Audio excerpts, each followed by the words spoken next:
Olá, tudo na paz? Esse é o terceiro e último vídeo da playlist da oração do Pai Nosso.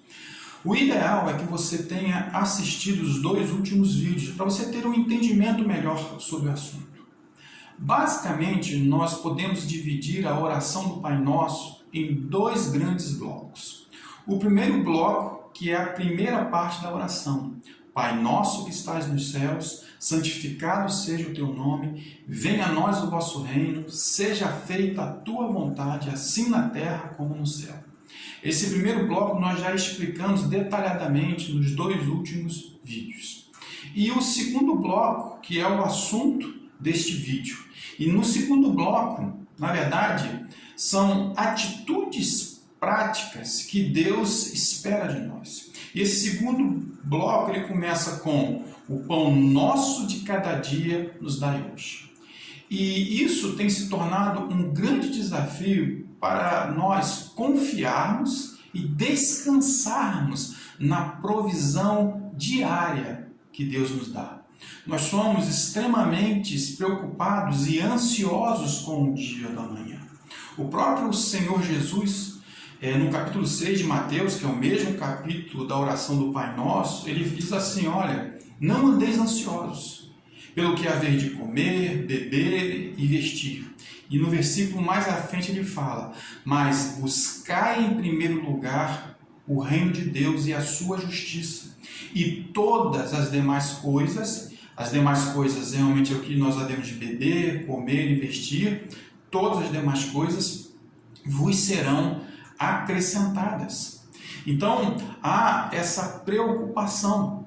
E o grande problema é quando nós invertemos a ordem desta oração. Quando, na verdade, ao invés de nós buscarmos em primeiro lugar o reino de Deus, nós buscamos as nossas necessidades, o que havemos de comer, beber e vestir. Então nós invertemos a ordem natural. E isso vai trazer um outro erro na nossa vida financeira. Porque o fato de nós não confiarmos plenamente na provisão diária de Deus nos leva na nossa vida financeira a guardar, a reter, a entesourar aquilo que nós ganhamos pela preocupação do dia da manhã. E entenda, não há inicialmente um mal em você guardar, de você ter uma provisão, um fundo ali de renda para qualquer tipo de emergência. Isso até é bom, né, para você ter uma boa organização na sua vida financeira. Então isso é bom. O problema é quando isso se torna uma obsessão na vida da pessoa. É aquele velho ditado, quanto mais tem, mais quer. Então a pessoa começa a entesourar, a ter, e chega um ponto que essa pessoa torna-se uma pessoa mesquinha, uma pessoa avarenta. E a Bíblia fala que a avareza é pecado de idolatria. Uma pessoa que é incapaz de olhar a necessidade do próximo e ajudar. Porque ela precisa entesourar, ela precisa reter para garantir o seu sustento amanhã. Então isso é um laço nas nossas vidas. Jesus, em Lucas, no capítulo de número 12, ele propôs uma parábola. Ele fala acerca de um homem que tinha muitas riquezas, muitos campos, e esses campos produziram frutos. E esse homem não tinha onde guardar esses frutos. E ele pensava o que ele iria fazer. Ele fala, já sei o que eu vou fazer. Eu vou derrubar os meus celeiros, construir celeiros maiores, e aí vou poder armazenar todos os frutos. Então eu direi à minha alma, alma, come, bebe, sacia-te, porque você tem bens para muitos anos. Então Deus lhe dirá, louco e insensato, amanhã te pedirão a tua alma, e o que tu tens preparado, para quem será? Então, desde o início de Jesus realmente demonstrou que isso pode ser um laço nas nossas vidas. A bem da verdade, Deus não nos chamou para nós entesourarmos, para nós enriquecermos apenas nesse mundo. É claro, é evidente que Deus é o Deus da provisão e da prosperidade, sim, mas esse não é o principal objetivo das nossas vidas aqui. Nós não estamos aqui para entesourar, para reter, nós estamos aqui para dividir, para abençoar vidas, para ajudar o necessitado.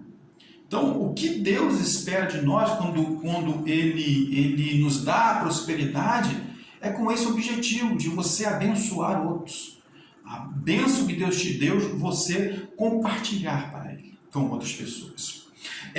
Não é à toa que Jesus ele fala muito sobre essa questão financeira, sobre dinheiro. Em várias passagens bíblicas, Jesus fala sobre dinheiro. E tem uma passagem que se encontra também em Mateus, no capítulo 6, no verso de 19 a 21, que Jesus ele faz uma advertência. É bom a gente lembrar que esse capítulo 6 está no sermão da bem-aventurança, que são as leis do reino espiritual de Jesus, não o reino material, mas o reino espiritual. E nessa passagem, Jesus fala assim, não ajunteis tesouro na terra, onde a traça e a ferrugem corroem, e onde os ladrões escavam e roubam. Mas ajunteis tesouros no céu, onde nem a traça e a ferrugem corroem, e nem os ladrões roubam, escavam e roubam. Então, e no final ele diz, porque onde está o teu tesouro, aí estará o seu coração. Então ele fala acerca do perigo das riquezas que pode ocasionar em nosso coração. Paulo também, em 2 Timóteo, no capítulo número 6, ele fala que o amor ao dinheiro é a raiz de todos os males e que muitos nesta cobiça se desviaram da fé. Ou seja, muitos em função das riquezas que ganharam se desviam, se esquecem de Deus, porque o desejo maior desses homens é o quê? É entesourar, é ter cada vez mais. Então, a expressão inicial, o pão nosso de cada dia nos dai hoje, leva a isso. Nós entendemos que a provisão vem de Deus. É claro que nós vamos trabalhar, nós vamos labutar, mas o pão nosso de cada dia, o Senhor nos dá. Então, a primeira parte, o pão nosso de cada dia nos dai hoje. E aí vem a segunda parte, perdoai as nossas ofensas, assim como nós perdoamos os nossos ofensores. E isso também é um grande desafio para as nossas vidas.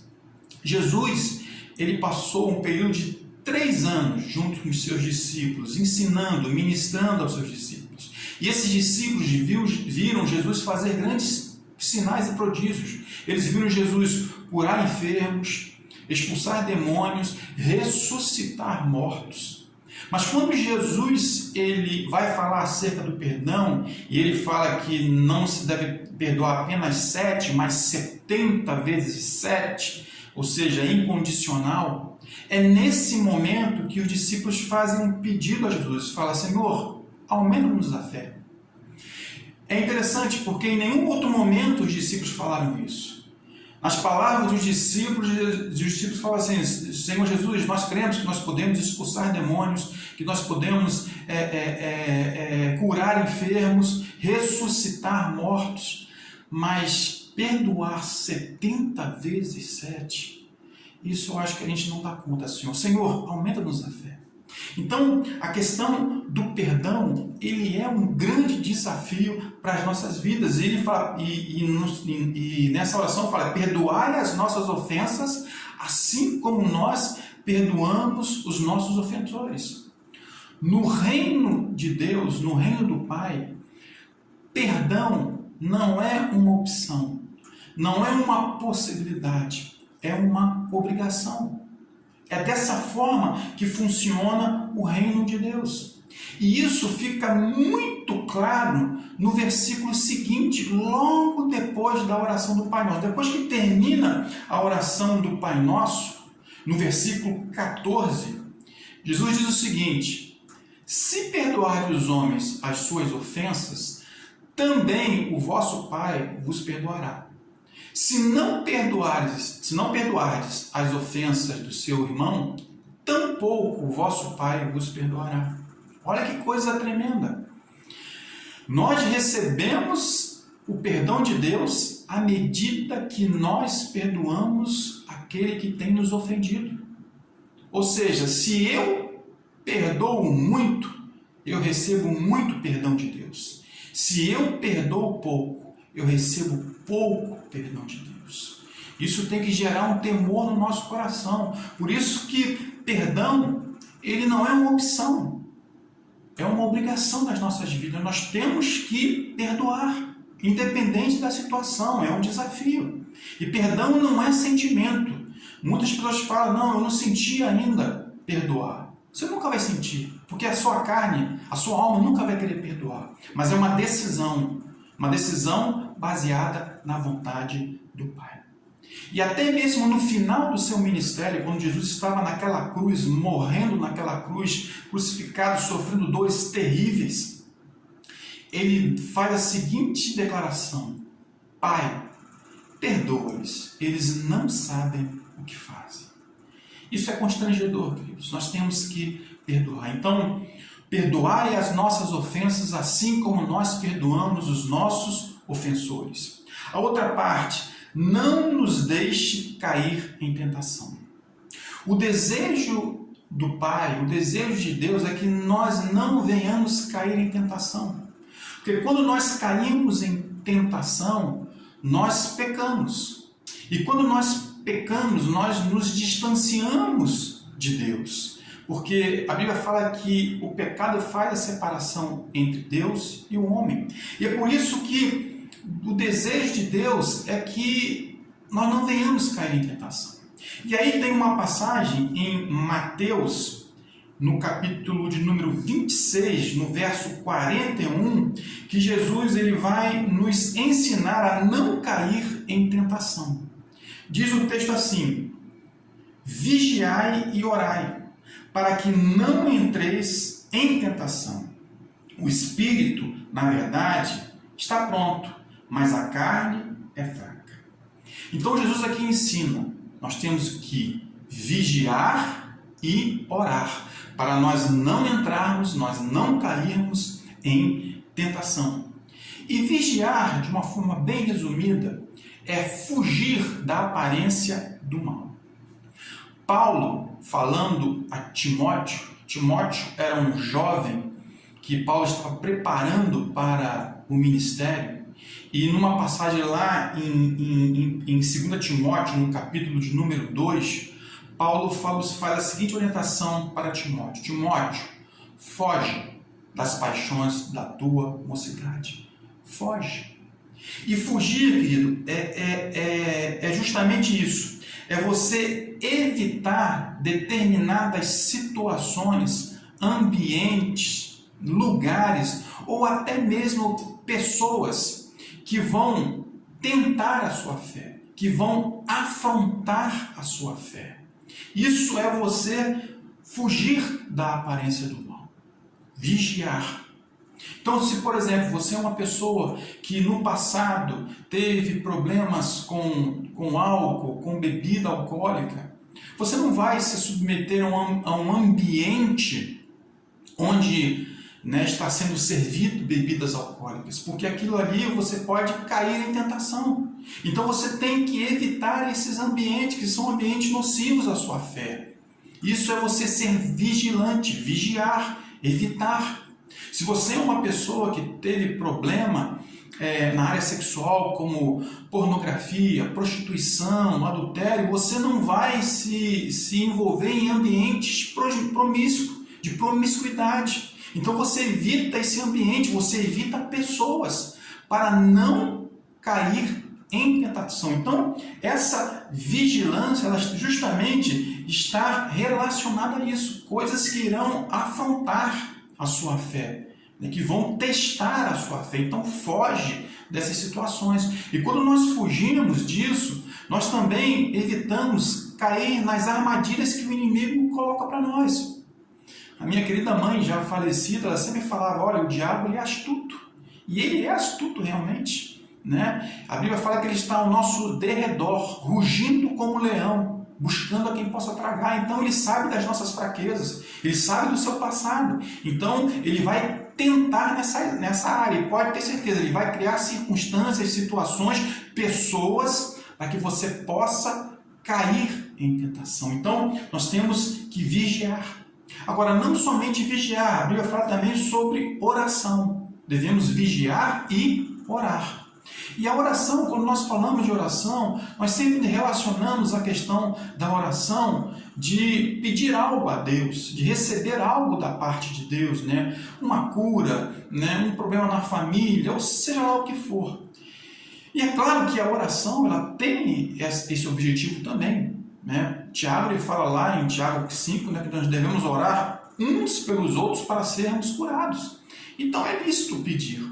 Mas eu creio que um dos maiores benefícios da oração é gerar relacionamento, intimidade com Deus. Porque quando eu tenho intimidade, relacionamento com Deus, eu sou mais sensível à voz do Espírito Santo. Então o Espírito Santo ele começa a me dar a discernimento, entendimento em determinadas situações. E quando eu começo a ter esse discernimento, eu já percebo antecipadamente aquilo que pode fazer com que eu venha cair em tentação. Então eu imediatamente rejeito aquela situação, eu rejeito aquelas circunstâncias, porque o Espírito Santo já me orientou, já falou no meu interior de uma forma bem branda, de uma voz que é inaudível, mas uma voz interior aqui. Não vá a tal lugar, não faça isso. Então, o grande benefício da oração também é esse, de você buscar intimidade, relacionamento. E aí você quer agradar a Deus.